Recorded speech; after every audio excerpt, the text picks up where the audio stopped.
Same size of screwdriver that you would have used with your iPhone 4 or 4S.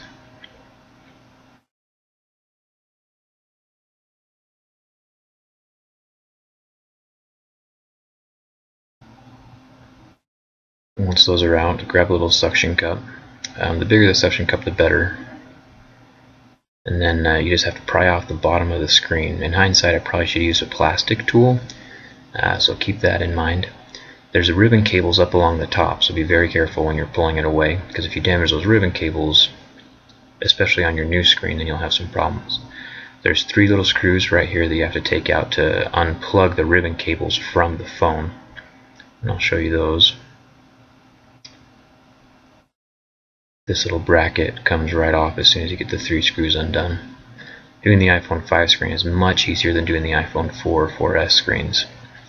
To replace the screen, you have to undo about 30 screws.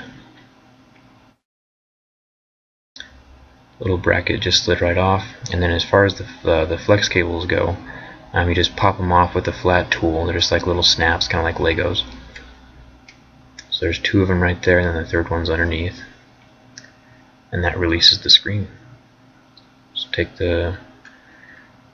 rid of your old screen and put your new screen on. Just grabbing each little flex cable, just like you would with a Lego, and just placing them down into place and snapping them in. Once I got them all placed down, I just used my finger to just give them one little more push just to make sure they're all connected.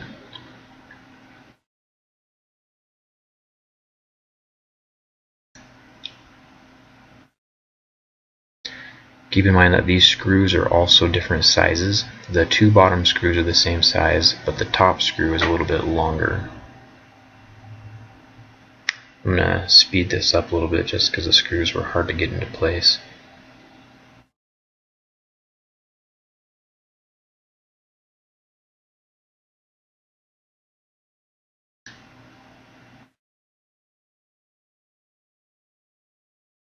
There we go.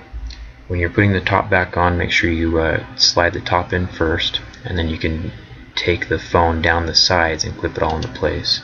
After you're done and it's all back in place, you can put the bottom 2 star screws in.